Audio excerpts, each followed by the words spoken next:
नमस्कार, गरजा रायगड सात संवाद या वृत्तवाहिनीत आपलं स्वागत आहे। तर चला पाहूया आजच्या घडामोडी। खारेपाटाला हेटवणा धरणाचा आधार, तरीही पाण्यासाठी नागरिकांची परवड।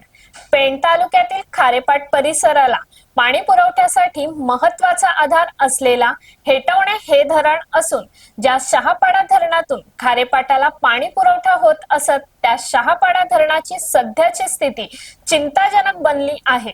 धरणामध्ये अक्षरशः पाण्याचा थेंब शिल्लक नसल्याची स्थिती असून खारेपाटातील नागरिकांवर पाण्यासाठी हाल अपेष्टा सहन करण्याची वेळ आली आहे। हेटवणा धरणातून ताशी सुमारे 2.5 लाख लिटर पाणी सोडले जात असल्याचा दावा प्रशासनाकडून केला जातो। मात्र हे पाणी शहापाडा धरणावरील टाकीपर्यंत पोहोचेपर्यंत मोठ्या प्रमाणात कमी होत असल्याचे वास्तव्य समोर येत आहे। परिणामी खारेपाट भागात अत्यल्प आणि अपुरा पाणी पुरवठा होत आहे।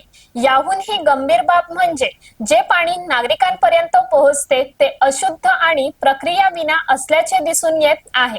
त्यामुळे या भागात साथीचे आजार पसरण्याची शक्यता नाकारता येत नाही। आरोग्याच्या दृष्टीने ही परिस्थिती अत्यंत धोकादायक ठरत आहे। पेण तालुक्यात इतके मोठे धरण अस्तित्वात असतानाही खारेपाट भागातील पाणी टंचाईची समस्या दिवसेंदिवस तीव्र होत आहे। लोकप्रतिनिधी आणि संबंधित अधिकाऱ्यांनी अनेक बैठका घेतल्या असल्या तरी अद्याप कोणताही ठोस तोडगा निघालेला नाही।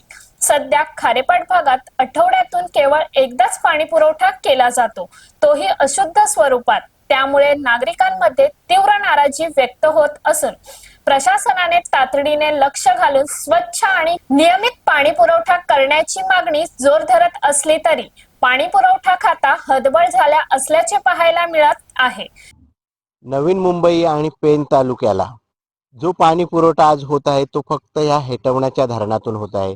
पेण तालुक्याचा विचार करता पेण तालुक्याचा कासू विभाग वगळता पूर्ण तालुक्याला हा हेटवणा धरणातून आजच्या स्थितीला पाणी पुरवठा होत आहे। कारण शहापाडा धरणाचा संपूर्ण पाणी समाप्त झालेला आहे। त्यामुळे ह्या धरणातून जो काही ताशी 2.5 लाख लिटर पाणी उचलला जातो, त्या पाण्यावर पूर्ण खारेपाट पेण तालुक्याचा पोचला जात आहे।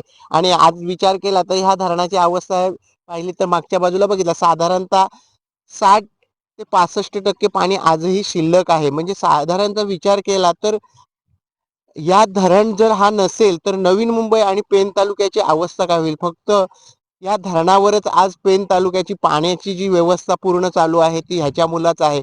जर पेण तालुक्यावर आज जी पाण्याचा संकट आले त्याचं कारण की संपूर्ण विचार केला तर पेण तालुक्यामध्ये पाण्याची व्यवस्था म्हणजे वितरण करण्याची व्यवस्था आहे ती कुचकामी आहे किंवा ती व्यवस्थित नाही। त्यामुळेच पेण तालुक्याला पाण्याच्या संकटाला सामोरे जावे लागते। अन्यथा ह्या धरणामध्ये पाणीचा साठा मोठ्या प्रमाणात आहे।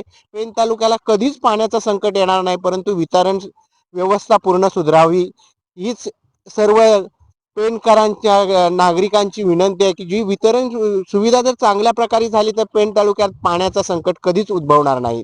तर अशाच अनेक ताज्या घडामोडी पाहण्यासाठी गरजा रायगड सात संवाद या वृत्तवाहिनीला सबस्क्राइब करून बेल आयकॉन वरती क्लिक करा। धन्यवाद।